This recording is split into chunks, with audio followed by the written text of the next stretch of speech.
Breaking news సినీ ఇండస్ట్రీలో బడా family, సొసైటీలో మంచి హోదా, మా అసోసియేషన్లో పెద్ద మనుషులు, ఇదంతా మంచి ఫ్యామిలీ పేరు ప్రఖ్యాతలు.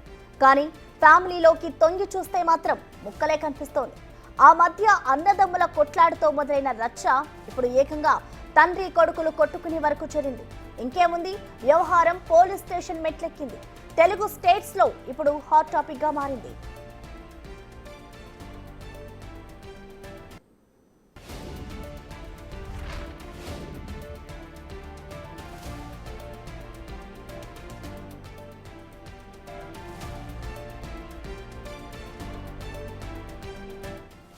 నన్ను కొట్టాడంటే లేదు నన్నే కొట్టాడు అంటూ తండ్రి మోహన్ బాబు, కొడుకు మంచు మనోజ్ పహాడీ షరీఫ్ పిఎస్ లో ఒకరిపై ఒకరు ఫిర్యాదులు చేసుకున్నారు. దీంతో సినిమా కథను తలపించేలా ఫ్యామిలీ విషయాలు మారిపోయాయి. మంచు ఫ్యామిలీ ఇంటి రచ్చ కాస్త వీధికెక్కాయి.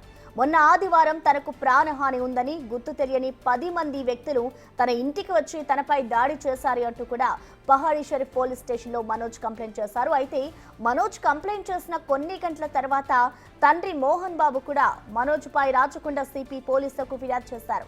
తన చిన్న కొడుకు మనోజ్, కోడలు మౌనిక నుంచి తనకి ప్రాణహాని ఉందని రక్షణ కల్పించాలి అంటూ కూడా ఇటు రాచకొండ పోలీసులకైతే ఫిర్యాదు చేశారు. అయితే ఈ మేరకు పోలీసులు మోహన్ బాబు లేఖ రాశారు పోలీసులకు.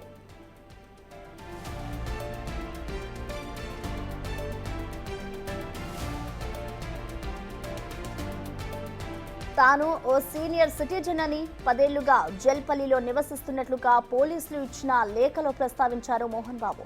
తన చిన్న కొడుకు మనోజ్ 4 నెలల క్రితం ఇంటి నుంచి వెళ్లిపోయాడని, ఇప్పుడు తిరిగొచ్చి ఇబ్బంది పెడుతున్నారని తెలిపారు మోహన్ బాబు.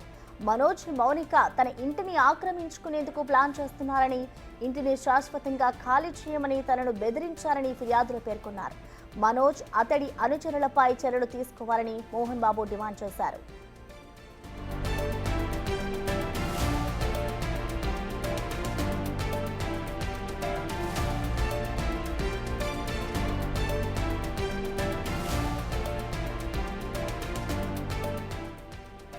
ఇక మనోజ్ కూడా పహాడీ షరీఫ్ పిఎస్ లో తన వర్షన్ వినిపించారు. విద్యాసంస్థల్లో అక్రమాలు జరుగుతున్నాయని, తాను బాధితులకు అండగా ఉంటున్నందుకే తప్పుడు ఆరోపణలు చేస్తున్నారు అంటూ కూడా మనోజ్ చెప్పడం ఇప్పుడు చర్చనీయాంశంగా మారింది. తనతో పాటు భార్య మౌనికపై అసత్య ఆరోపణలు చేస్తున్నారు అంటూ కూడా మనోజ్ అంటున్నారు.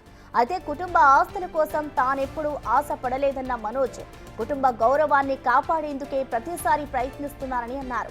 భార్యాభర్తలిద్దరం కలిసి సొంత కాళ్లపై నిలబడి సంపాదించుకుంటున్నామని అన్నారు.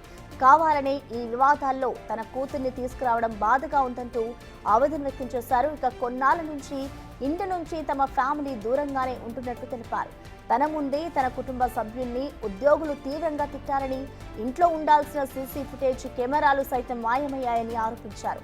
విష్ణు దుబాయ్ ఎందుకు వెళ్లాడో అందరికీ తెలుసని, అతని అనుచరులే సీసీ ఫుటేజ్ మొత్తాన్ని మాయం చేశారన్నారు మనోజ్. ఇంట్లో ఉన్న సీసీ కెమెరాలన్నింటినీ విజయ్ రెడ్డి, కిరణ్ రెడ్డి తీసుకుని వెళ్లిపోయారన్నారు.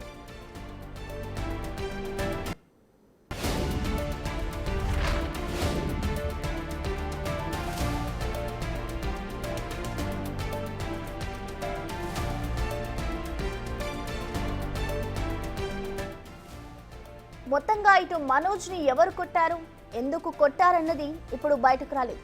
మెడికో లీగల్ రిపోర్ట్లో మంచు మనోజ్ ఒంటిపై గాయాలున్నట్లుగా తేల్చారు వైద్యులు. వెన్నెముక, మెడపైన గాయాలైనట్లుగా రిపోర్ట్ ఇచ్చారు. మరి మంచు ఫ్యామిలీ ఫైట్ కేసులో పోలీసులు ఏ విధంగా ఛేదిస్తారు, ఇంటి మంటలకు ఏ విధంగా చల్లారుతాయి అనేది ఉత్కంఠగా మారింది.